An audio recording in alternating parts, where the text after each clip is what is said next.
Education is a powerful thing to obtain. Knowledge can change the world, character can change hearts. Every child deserves an education that is going to benefit their lives, but in the city of Chicago, there is a serious problem. Children are not getting that kind of education. There needs to be a positive change in the Chicago public school system, and every student deserves to go to a school that is safe and will benefit their education. For a school to be successful, there needs to be multiple advanced placement courses available, and students are taking these courses and passing them. Graduation rate is above 90%. The school offers extracurricular activities, which help students be well-rounded. Teachers are experienced, and the learning environment is an enjoyable place to be in. Chicago suburban schools are extremely successful, but why aren't the city schools? The top 10 suburban schools are St. Charles, Barrington, Wheaton, Hinsdale, Highland Park, Naperville, Vernon Hills, Glenview, Northfield, and Lincolnshire. The families living in these areas are predominantly white and are middle to upper middle class. There are many school districts across the country that are struggling to support their students, similar to the situation in Chicago. On the other hand, there are many school districts that are well-funded and thriving, like in the Chicago suburbs. In any instance, the most successful schools all have commonalities: money for resources and good teachers, a large number of advanced placement courses, and exams, and numerous sports and clubs to keep their students well-rounded throughout the academic career. Starting off, CPS schools are not successful because of the school system poverty as well as student poverty. Another reason is that the schools are in awful conditions and lack resources. Children cannot thrive educationally under the conditions that the schools are in. In Chicago, 85% of students are either Black or Latino. In 77 out of 680 schools in the city, 99% of students qualify as poor or low income.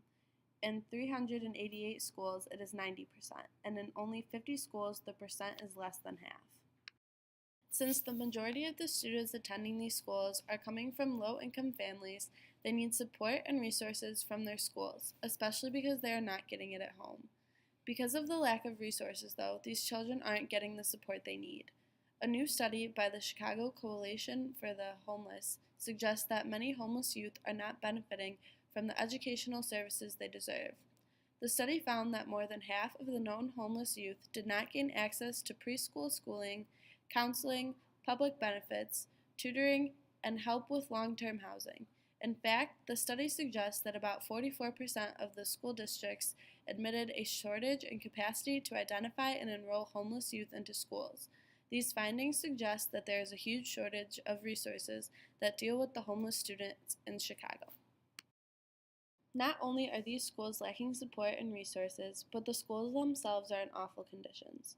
An article called 5 Facts You Need to Know About the Terrible State of Chicago Schools highlights 5 major facts into how deprived CPS schools are. First, class sizes are the largest in the state. Class sizes can well exceed 40-plus students, whereas in the districts such as Matson, the average classroom size is 16 students and no larger than 23. Second, students in CPS schools do not receive access to arts and music education. Only 25% of Chicago's public elementary schools have both an art and music instructor. Third, there is a severe lack of social workers and counselors. Over 15,000 homeless children attend Chicago's public schools, yet there are only 370 social workers for the entire district. That is 42 children per social worker, not taking into account the children that are homeless and do not report it. As for counselors, each school has only one.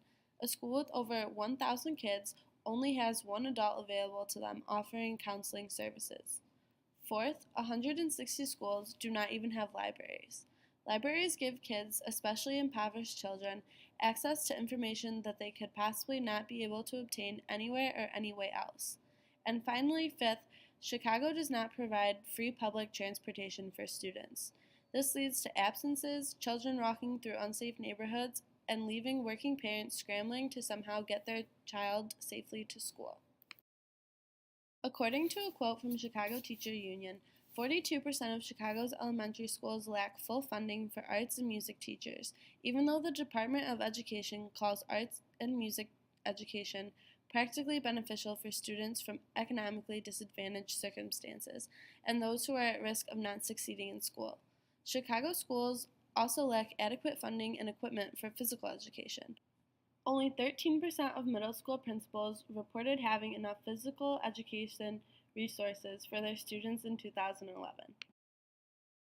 Many of Chicago's lowest performing schools are crumbling, but Chicago Public Schools acknowledged last year that it won't invest in improvement projects for schools it expects to be closed in the next 5 to 10 years, instead focusing on other schools, including those that share faculties with the charter schools.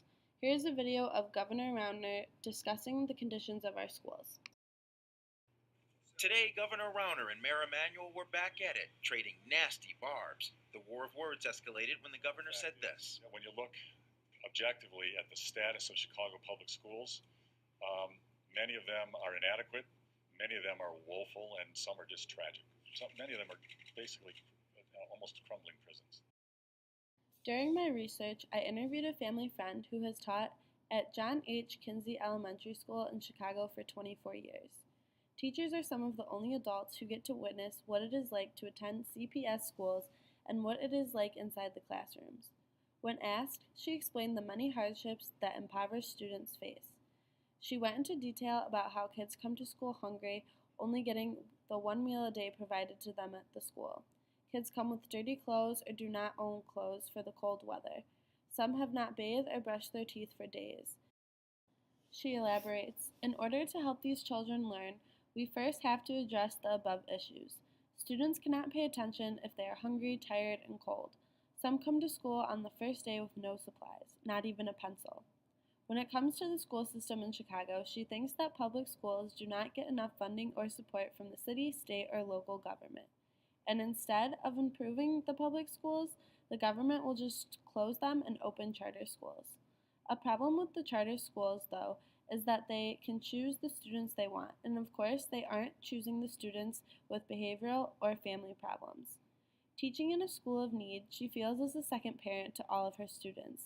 As a teacher, she has brought in extra supplies and materials for kids to work with, made copies of worksheets and books so parents could practice with their children at home, and has even taught parents how to do the math or science so they could help their child with homework. As a second parent to her students, she has brought in clothes and extra food for children to eat and take home to their families. She has taken home students' dirty clothes so they could be washed. She has called psychologists, social workers, nurses, and doctors, trying to get needed medication, hearing aids, or glasses for children.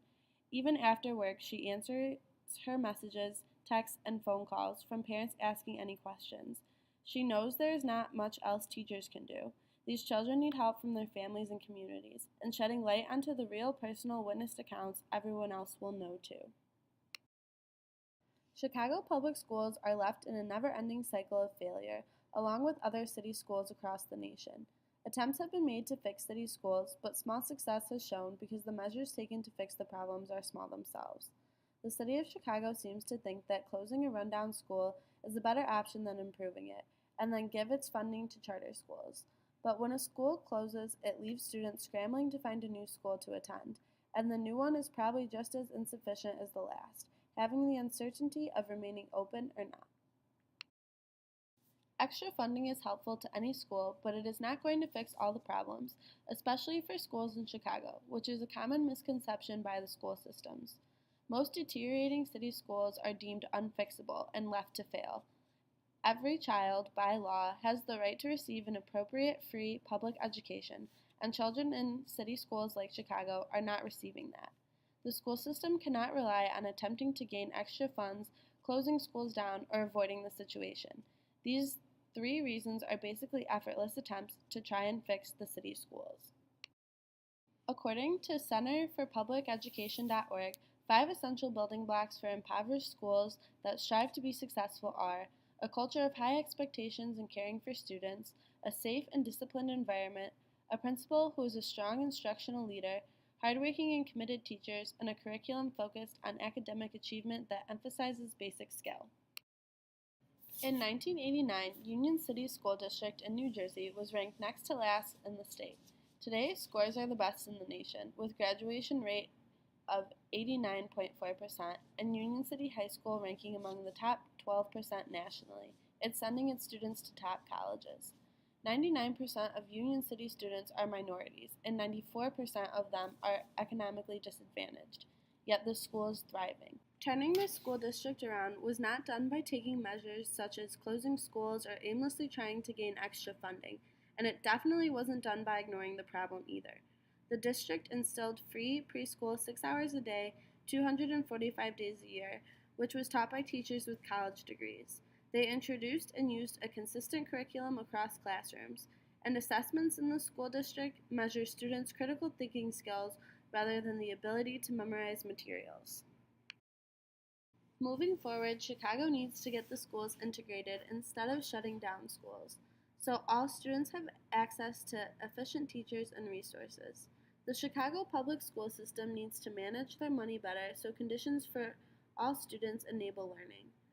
Schools can provide access to high-quality curriculum that is driven by assessment to improve the quality of education, and school systems can provide opportunities for teachers to reflect on student learning in order to differentiate and enhance the curriculum. As for the financial situation, moving teachers into 401k plan styles would be beneficial. Lawmakers need to better align state education spending going forward by enacting these following reforms on the screen. Enacting these reforms will go a long way toward fixing the state's education funding problems and the pension crisis. Every child deserves an education that is going to benefit them, especially children who are coming from impoverished homes. Not only the city of Chicago, but school systems everywhere need to ensure the security and well-being of their students. Teachers, parents, the community, state, country, and students themselves need to come together to fight for a better education for everyone.